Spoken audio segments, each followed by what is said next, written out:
Hello everyone, আসসালামু আলাইকুম।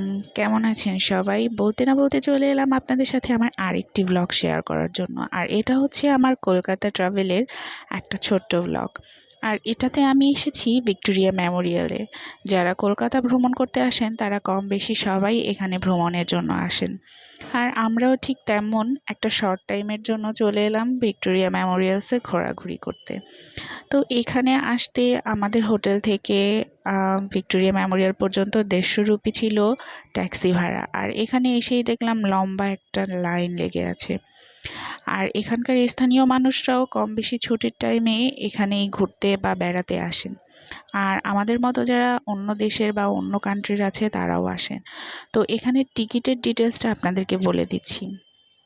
Ticket ছিল এখানকার লোকাল যারা আছেন তাদের জন্য 20 রুপিস করে, আর যারা ফরেনার তাদের জন্য 50-100 রুপিস। কিন্তু এর ভিতরেও আবার কথা আছে, যেসব দেশ সার্ক আওতাভুক্ত তাদের জন্য 100 রুপিস করে।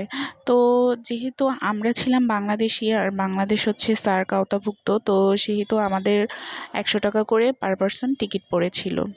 টাকা বললে ভুল হবে, রুপিস।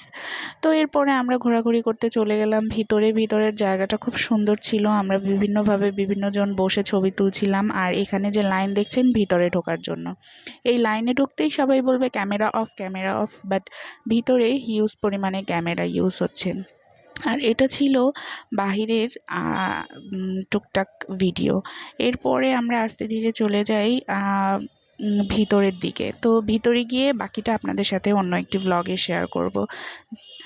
তো ভালো থাকবেন সবাই, আর পরবর্তী ব্লগটি দেখার জন্য সবাইকে আমন্ত্রণ রইল। আল্লাহ হাফিজ।